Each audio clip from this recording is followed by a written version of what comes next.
Hello, beautiful sisters of the Omega Rho Zeta chapter of the Zeta Phi Beta sorority. My name is Kathleen Dreier.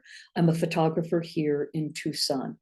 First of all, I would like to ask your forgiveness for my sound quality. I do not have professional recording gear here at my home, so please bear with me in this recording. Secondly, I want to thank Dr. O'Neill for inviting me to send this brief video to you as an invitation for you to participate in my social change series. At the time that you gave me the award, the series was known by several names: Tucson Black Voices, What White People Think, and COVID-19 and Tucson Frontline Workers. I realized by late spring of 2021 that I was actually doing one body of work. So at that time, I began to call the series Voices of Race, and that work continues. I would like you to invite you to participate also.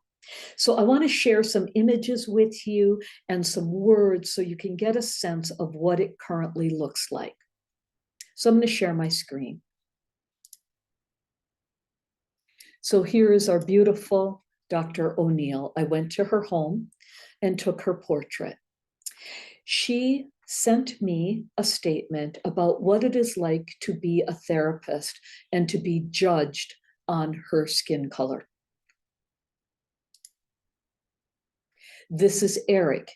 Eric went to help after the Katrina hurricane. And he always thought of himself as a very woke, enlightened person when it came to race issues. But when he went to help recovery work at Katrina, when he opened up his hotel curtain room and saw only Black-skinned people below him, he freaked out and realized why was he freaking out? And it began his journey on uncovering his systemic bias. And so his statement addresses that. This is Michelle. She spoke on what it is like to be of mixed race, Japanese and white. This is Frances Causey. She's a filmmaker. What you see, the poster behind her is a documentary that she did called The Long Shadow, of uncovering her family's roots in slavery. It's a remarkable documentary that I encourage everyone to read. Or to watch, I'm sorry. This is Patrick Robles. He is currently the student body president at the University of Arizona. He spoke about the importance of his family's culture and religion and how it guides him in his day-to-day life. This is Andres. He spoke of how he just wants to be happy and to be able to walk down the street without having a woman cross the street to get away from him or to clutch her purse closer to him. He is tired of being judged. And during the pandemic, he found safety and sanctuary in his home kitchen, which he personally remodeled.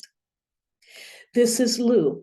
Lou served in the Army. He was also worked for Border Patrol for many years, and he is now on disability, and he is a writer and a poet. He sends me dozens of his writings about his Black experiences. They're extremely powerful. This is a spiritual teacher of the Toltec tradition. His name is Coyote the Blind, and he is an El Salvador person, exiled from El Salvador. And he wrote about the experience. Actually, I recorded him. He spoke of the experience of being both the oppressor and the oppressed, and having an intermingling of various races throughout centuries that formed who he is as a human being.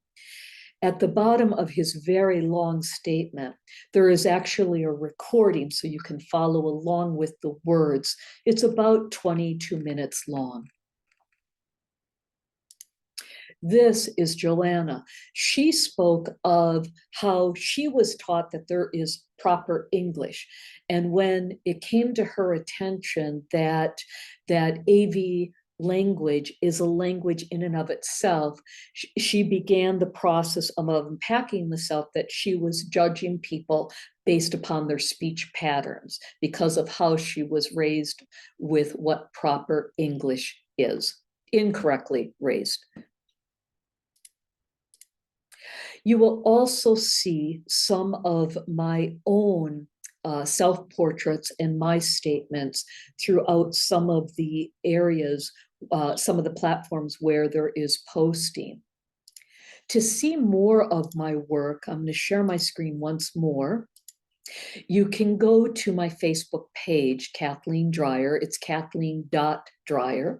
And then in the intro sidebar box, you will see hyperlinks to Voices of Race, What White People Think, Tucson Black Voices in COVID-19, and Tucson Frontline Workers. I've made some commitments when I've done these series. I do not censor anyone. I'm very, very committed to that I am simply providing a space to share whatever you would like to share, whether it's about challenges, successes, a history fact that you want to illuminate the audience on. I share this across various social media platforms, my website, my blog, Facebook, Instagram, LinkedIn, and I'm continuing to evolve the series. There is no cost to participate, and I work around your schedule. So it could be on the weekend, it could be during the week, it could be any time of the day or evening. Thank you so much for giving me the opportunity to extend this invitation to you.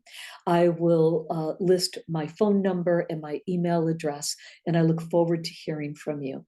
Thank you once again. Thank you very, very much. Take care.